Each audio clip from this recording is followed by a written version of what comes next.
거짓 많은 세상에 양심 바른 사람. 거짓의 근본은 마귀요 양심의 근본은 하나님께로 온 것입니다. 하나님께서 거짓된 마귀와 양심의 사람과 대립을 시킨 것이니 거짓이 있으므로 양심의 사람을 인정하고 양심의 사람이 있으므로 거짓된 세력을 없애고 양심의 사람만이 사는 시대를 새 시대라 하는 것입니다. 이제 어찌하여 세상에는 거짓이 많게 되었느냐에 대하여 다음과 같이 말할 수 있습니다. 첫째, 거짓이 세력을 잡게 됨. 이것은 거짓된 마귀의 말을 참되신 하나님 말씀보다도 더 따라가는 인간이기 때문입니다. 에덴 동산의 아담 하와가 강교한 뱀의 말을 하나님 말씀보다도 더 믿었다는 것이 인생 타락의 시발점이니, 타락한 사람이라는 것은 누구나 마귀의 말을 더 믿게 되는 것은, 하나님은 공의를 말하고 마귀는 거짓으로서 사람의 마음을 미혹하는 말을 하므로 어리석은 인간들은 그때그때 자기에게 만족을 주는 것을 따르기 때문입니다. 사람이라는 것은 내일 일을 모르는 것이 인간이니 하나님은 사람에게 장래를 행복된 길로 인도하기 위하여 말씀한 것이요 마귀는 흑암을 넣어주어서 그때의 그날 되어지는 일만을 생각하는 마음을 가지게 하는 감화를 주고 있습니다. 그러므로 어리석은 인간들은 참되신 하나님의 장차 될 일을 말한 것을 믿지 않는 것은 인간들의 마음이 어두워진 까닭입니다. 둘째, 거짓된 마귀가 기에 있는 자에게 역사하기 때문입니다. 누구든지 죄를 지을 때에 참되신 하나님의 신이 떠나고 거짓된 마귀가 지배하는 영이 됩니다. 그러므로 죄의 근본은 정욕이요 정욕의 근본은 마귀가 되는 것이니 인간들이 정욕이라는 덜보가 마음에 있을 적에 자동적으로 거짓말을 해서 자기들의 유익을 보르는 것이 자동적인 행동이 되는 것입니다. 흑암이라는 것은 거짓이요 거짓이라는 것은 마귀의 것이니 누구든지 죄가 있는 자는 자동적으로 거짓된 마귀 감화를 받게 되는 것은 피할 수가 없습니다. 그러므로 거짓을 행하는 자는 양심을 떠난 마귀의 도구가 되는 것입니다. 이 세상의 사람들이 거짓을 오히려 자기 도구로 쓰는 것은 그 자체가 마귀의 도구가 된 인격이니 거짓이란 자체는 인간을 망치는 악의 근본입니다. 셋째, 거짓으로 교제하는 세상. 사람은 양심적인 교제를 하는 것보다도 일시 그 사람의 마음을 얻기 위한 교제는 자기의 욕망을 채우려는 교제이니 이것으로 말미암아 세상은 믿을 수가 없는 세상이 되는 것입니다. 저 사람이 나를 좋게 대한다 해도 이것이 오히려 나를 해치기 위한 일이 되는 것을 미혹이 많은 세상이라는 것입니다. 참된 교제라는 것은 조금도 자기의 이문을 위한 것보다도 남을 살려보겠다는 그리스도의 사랑의 교제가 아니고는 다 거짓을 가져오는 일이 있게 됩니다.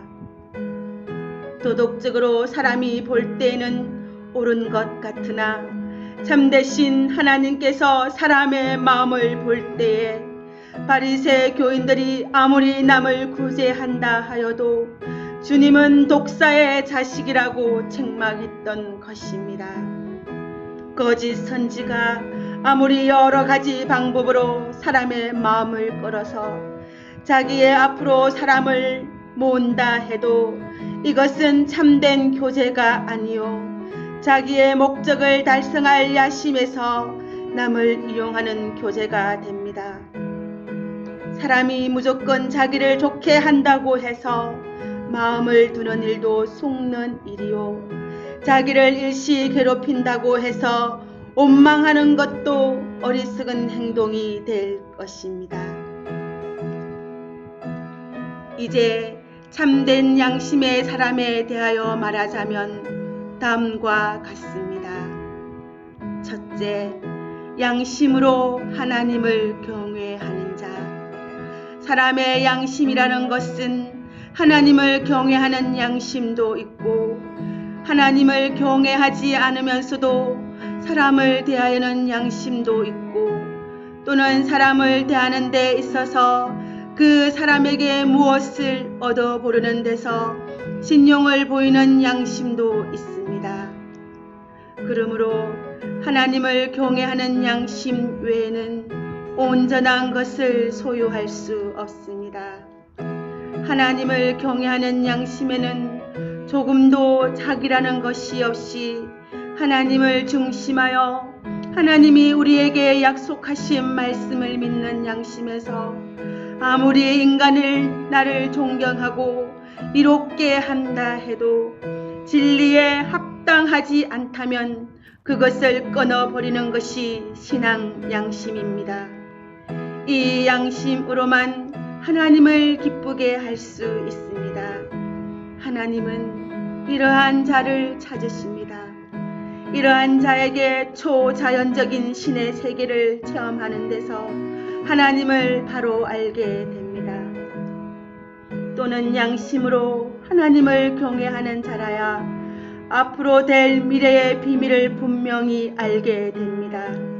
하나님은 언제나 양심으로 하나님을 경외하는 자에게 나타나서 묵시로서 앞으로 될 일을 모두 기록하도록 했던 것입니다.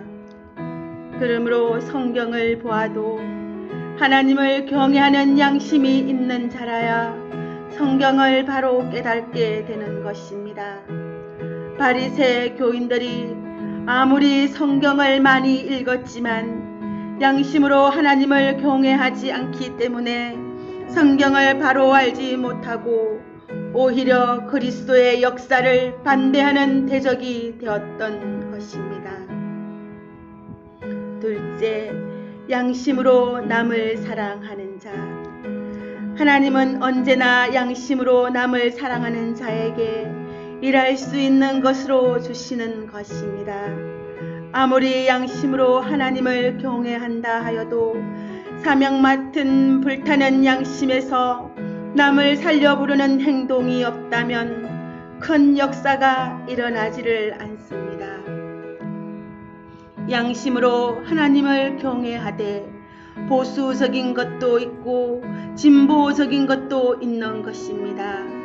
보수적이라는 것은 과거의 것을 지키는 것이라면, 진보적이라는 것은 그때그때 아무런 난간이 부딪혀도 그 시대의 사람을 살리기 위해서는 새로운 역사를 일으켜야 된다는 것을 목적하고 싸우는 사명자의 양심입니다. 아무리 바리새인들이 보수를 지켰지만 남을 살린다는 양심에 불이 없는 자입니다. 에베소 교회가 보수적인 사상을 가졌지만 사랑의 불이 꺼졌던 것입니다. 우리는 남을 살린다는 양심에서 불이 붙는 것이 있어야 새로운 열매가 나타나는 사람이 될 것입니다.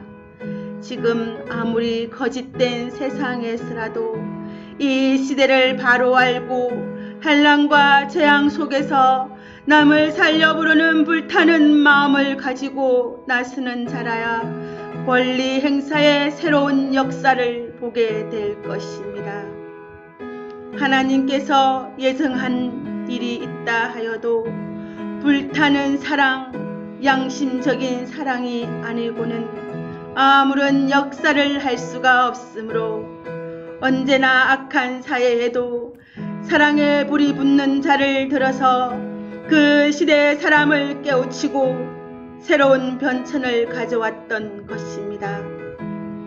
아무리 붉은 용의 앞잡이 거짓 선지의 묘기 세계를 덮는다 하여도 참된 사랑의 양심에서 순교자의 뒤를 따르는 자를 통하여 촛대 교회가 이루어지는 동시에 새로운 시대를 이루는 한 새로운 단체를 이루게 될 것입니다.